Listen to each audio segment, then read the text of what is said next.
Le voisun hi November 9, 2021 ania Hmarkhawlien Gospel Centenary ropui ta hmang kantuma chu huna chu Hall High Ball kantuma voisun November 9, 2021 hin Hall High Ball chan kantuma voisun hin kan Hall Ball chan ding ni ania jufe kantuma chu hall chu inchana man phakta mi himing zaman tu manum ki hai kan zu en numa nang ni homin lo en num vi ani chun hi YouTube channel hi atop chan mi lo en pek ding ka hung ngen chewa chun ka YouTube channel in la subscribe no ni chun lung se ta mi lo subscribe pe gin la hunda min lo na yan chun enroll high call le group adam mi lo share pe ding in ka hung ngen chewa ni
voisun hi tarik niko kumsang hi som hi pakhat Hmar Gospel Centenary Hmarkhawlien ropui ta mang tum ania Hall High voisun boltan anime ka I hope to pa hi first in production lazuk na yetule hing hai mi hil pe hedinga okay hi kaming Emmanuel Shovel kania kitaka hall bol na hin tukum Hmar Gospel Centenary mang nating hall Centenary Pandal Committee Secretary kani lom ume alle ai hall hi adung le akhang hi fitting zamani mi hil pe hedinga adung hi fit som kuat sayania chun akhang hi fit som rukle patnik a say anin voisun ni hin mi hemen tam khoba then lower respond le then bul me sung pol le athen le mangro la afen na ko ingza chi hi mai ni dingo voisuna tlang sina in thok hi thrill saimet kata hi taka hall ball na tinga hin group panya tenya first day second day voisun tarik niku ania ni som paruk le hin kan hei sim ri ronga tarik nikua in thok ding hin thu sari kan hei ruta an khuming hai khom ei fil lang ei chin ang fil lang tumaita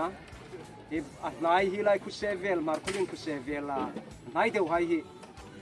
ani khatna tarik niku voisun hin ania chu budon si hun veng sai sel mul koi le hi Hmarkhawlien Southland North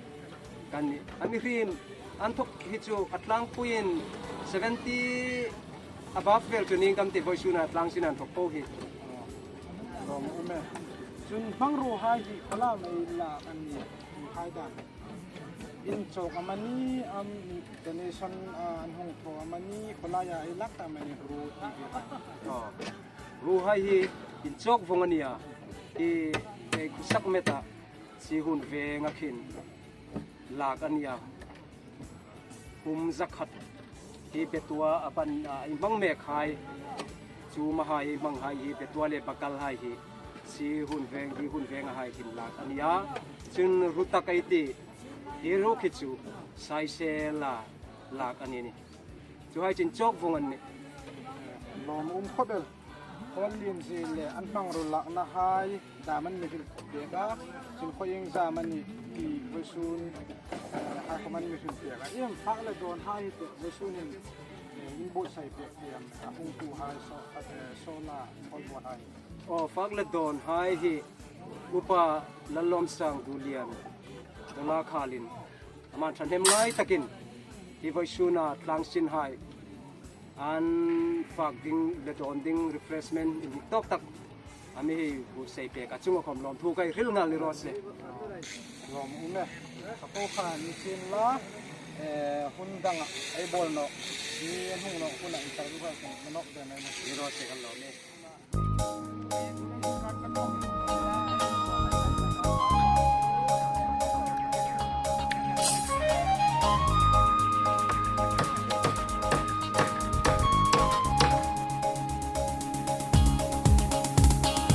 Centenary building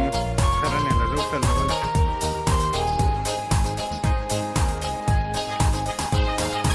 Olal pa kanin sina rengkan ngai tu changin inapile puhan timbulung bulan biglain jatun ring na chang ninga Sina rim nei lopa Rang ui hai in sa mu quay Allo lim nung in Bao mang hai ta đi chân Xin cho cô là hung hẹn ta Hung ta hung nang Tin chi tin re hai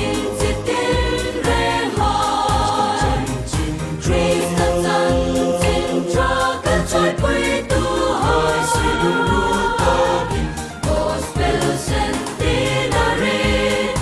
Lomin Hallelujah Dia sai vorin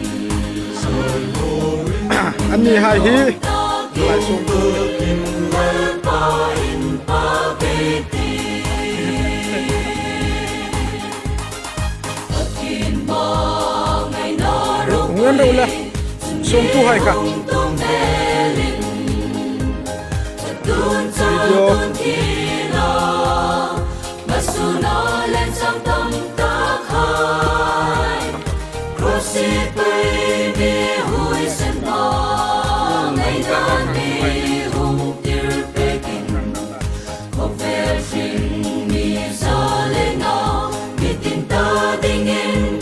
Krista chân chân cho chu ami hung kung su pek ta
ropui